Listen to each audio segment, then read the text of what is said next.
नमस्कार दर्शकों, आप सभी का स्वागत है नवभारत न्यूज 24/7 में और मैं हूं आपके साथ अजयदीप सिंह बलवाल।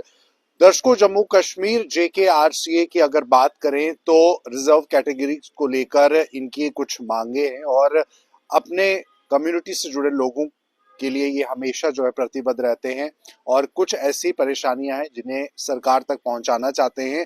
क्या कुछ बातचीत है, क्या कुछ पूरा मुद्दा है, उसके बारे में जानेंगे।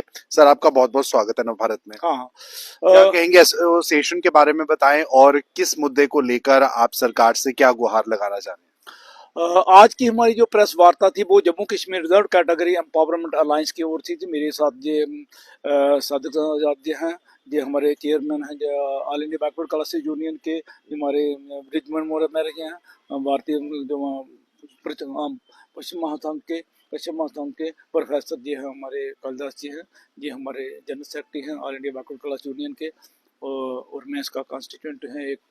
तो आज की जो प्रेस वार्ता थी, हमारा ये कहा था कि जो अभी रिसेंटली 17 दिसंबर को एक कैट ने डबल बेंच का जजमेंट सुख दी है।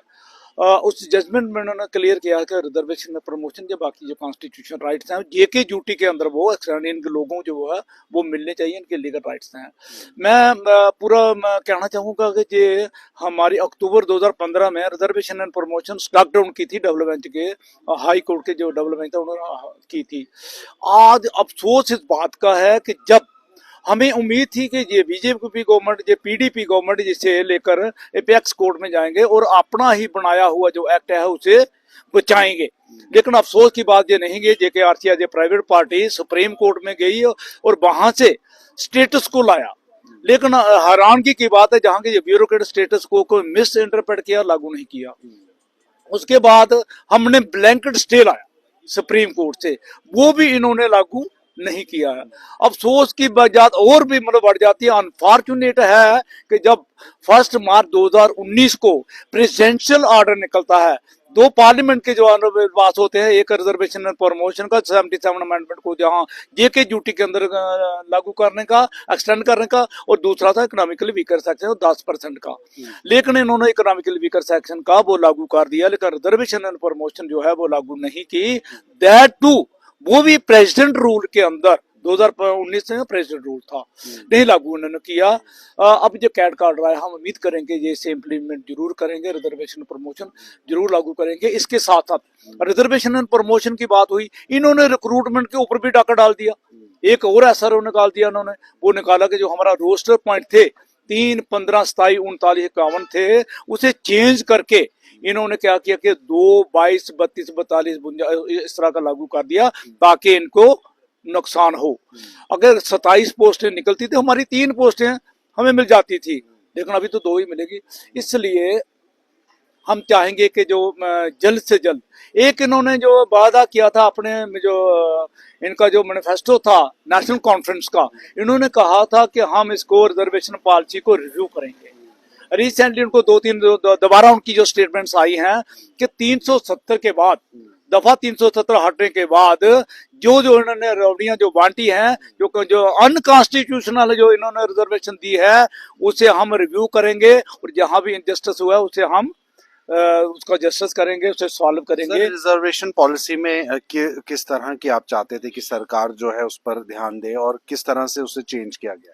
देखो, हम चाहते थे कि कॉन्स्टिट्यूशन के बाहर न जाए, ना हम कॉन्स्टिट्यूशन के बाहर जाते हैं और ना जेके ड्यूटी जाए, लेकिन अफसोस की बात है जो हमारे कॉन्स्टिट्यूशन राइट्स थे हमें वो डिनाई किए गए, लेकिन जो अनकॉन्स्टिट्यूशनल थे, जैसे कि लैंग्वेज की बात करें, पहाड़ी स्पीकिंग की बात, उनको 10% दे दिया, अनकॉन्स्टिट्यूशनल है। बॉर्डर वाले की बात करें, ALC की बात करें, अपनी मर्जी से उन्होंने रिजर्वेशन बांटी है।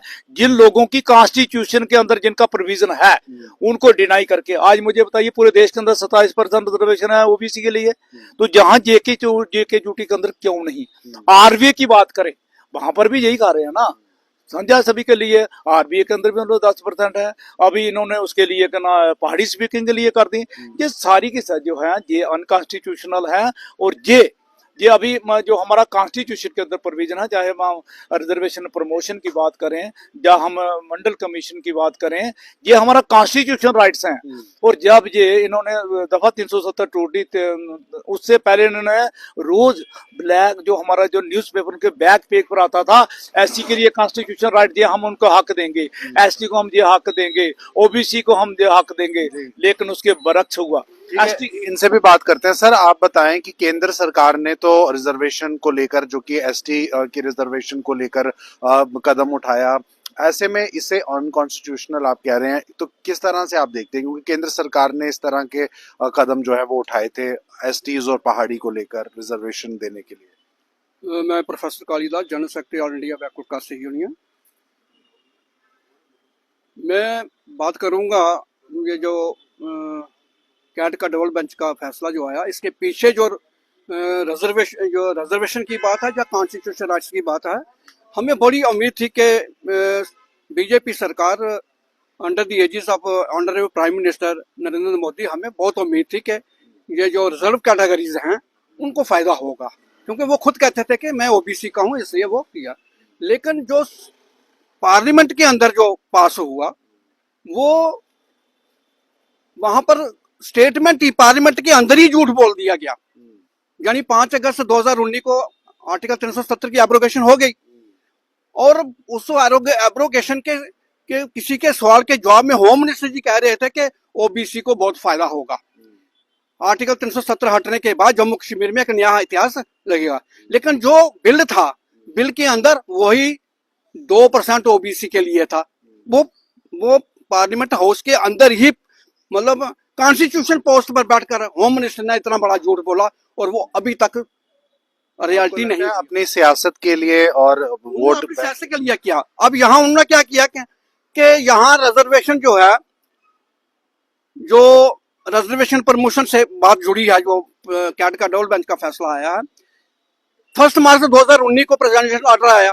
जम्मू कश्मीर में भी प्रेसिडेंशियल रूल था, प्रेसिडेंशियल ऑर्डर प्रेसिडेंशियल रूल में लागू नहीं हो रहा है, ये बात होगी। सुप्रीम कोर्ट का जो स्टे है, पहले तो स्टेटस को था, उसको नहीं माना, फिर स्टे को नहीं माना। जम्मू कश्मीर के हाई कोर्ट का फैसला भी आया, जिस कोर्ट ने कैंसिल की रिजर्वेशन प्रमोशन, वो वही कोर्ट कहती है कि इससे लागू हो नहीं हुआ। इसका मतलब क्या है? इसका मतलब है गवर्नमेंट जो है, चाहे वो सेंटर की थी या स्टेट की थी, दोनों रिजर्व कैटेगरी के खिलाफ थे, और वो इस रिजर्व कैटेगरी की रिजर्वेशन को डिल्यूट करने के लिए इन्होंने यहाँ ड्रामा रचा। एरिया के नाम पर रिजर्वेशन जहां दी गई, पहले 20% आरबीए था, वो 10% बीजेपी ने की, और 10% वो हटाकर वो उन्होंने वो ST2 बनाया। किस बात पे? एरिया के नाम पर। तो ये सारी रिजर्वेशन जो है, जो रेवड़ियों की हिसाब बचे, वो अभी कुछ लोग ये कश्मीर में, मुझे अफसोस आता है कि वो कॉन्स्टिट्यूशन पोस्ट पर MP हैं, मेंबर पार्लियामेंट हैं, आगा सईद साहब, वो कहते हैं कि यहाँ पर रिजर्वेशन जो है वो मतलब गलत हो गई है। मैं कहता हूँ जम्मू कश्मीर के अंदर जो जनरल कैटेगरी के बारे में वो कहते हैं कि इनका हिस्सा खाया गया है, आप देखेंगे जम्मू कश्मीर के अंदर जो रिजर्वेशन वर्टिकल है, वो या तो SC को मिलेगी, या रिजर्वेशन वर्टिकल ST को मिलेगी, या OBC को मिलेगी। जम्मू कश्मीर में देखें, SC को 8%, ST को 10%, और OBC को अब मिला है 8%। कितना हो गया? 26%। 74% रिजर्वेशन इन वन वे आती है अदर, वो ओपन कैटेगरी को जाती है। ये कौन हिस्सा खा रहा है कि 60% OBC के लोग हैं यहाँ पर, और महबूबा मुफ्ती कहती है कि वो कश्मीर में OBC है ही नहीं है। ये बहुत मतलब जब पावर हाथ से निकलती है तो लोग कितना फ्रस्ट्रेटेड होते हैं। ठीक है सर, आखिरी में आप क्या कहना चाहते हैं जम्मू कश्मीर की सरकार को, राज्यपाल शासन को? मैं यही कहना चाहूंगा, जो उन्होंने कहा है, जो उन्होंने कहा उसे लागू करें, जो उन्होंने कहा उसे लागू करें। हमें कॉन्स्टिट्यूशन बाहर ना कुछ मांगते हैं ना हमें चाहिए। जो हमारे कॉन्स्टिट्यूशन राइट है, रिजर्वेशन प्रमोशन की बात करें, रोस्टर की बात करें, मंडल कमीशन की बात करें, ये हमारे कॉन्स्टिट्यूशन प्रोविजन है, इन्हें हमें लागू करें। जो हमारी जो कैट की जो हमारे डबल बेंच का जो जजमेंट है, उसे इसके अंदर लागू, एकजुटता के अंदर लागू करें, ताकि लोगों को इंसाफ मिल सके। यही हमारी मेन मांग है। चलिए, तो ये थी खास बातचीत। आप इस इंटरव्यू को लेकर क्या राय रखते हैं, जरूर कमेंट बॉक्स में साझा कीजिए। मुझे दीजिए इजाजत, नमस्कार।